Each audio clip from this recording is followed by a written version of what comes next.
tell you, I have listened to you, and you want to make sure Lambe remain Lambe that you're accustomed to. When Rob Barrett was going to build those new rooms at the eastern end there next to the vendors, Rob Barrett said to me he wanted 50 feet go east by near to where the vendors are right now. I tell him you can't even get 50 centimeters.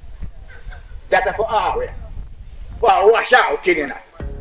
That was Sir Robin Yearwood, representative of St. Philip's North, championing the cause of the common man in their fight to preserve their birthright access to all beaches in Antigua and Barbuda.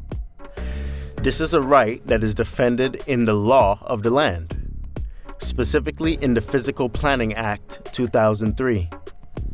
Earlier this week, a group of members from the opposition party UPP sought to put that law to the test, attempting to access several beaches in Antigua.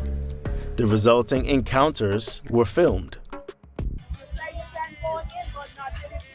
So we're hearing that we can go in, but not with the vehicles. My sister said that, my brother said that, my uncle said that, and I got said that. Ostensibly, they know that you are coming today.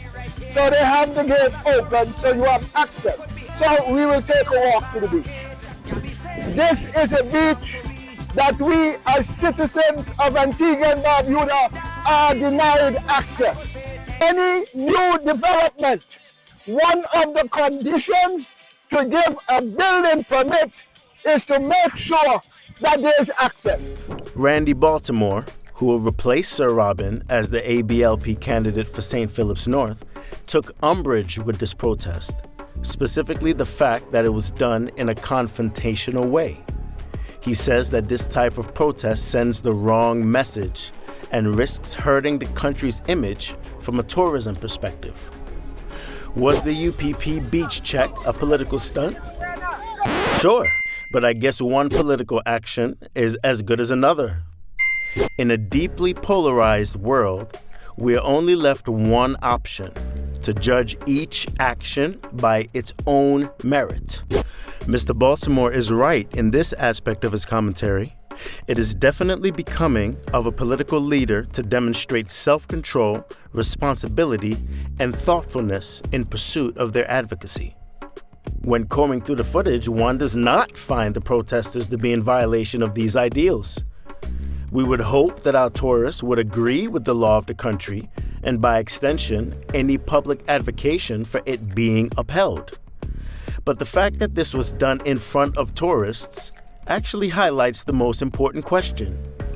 Was the UPP making a big fuss over nothing? I would posit this.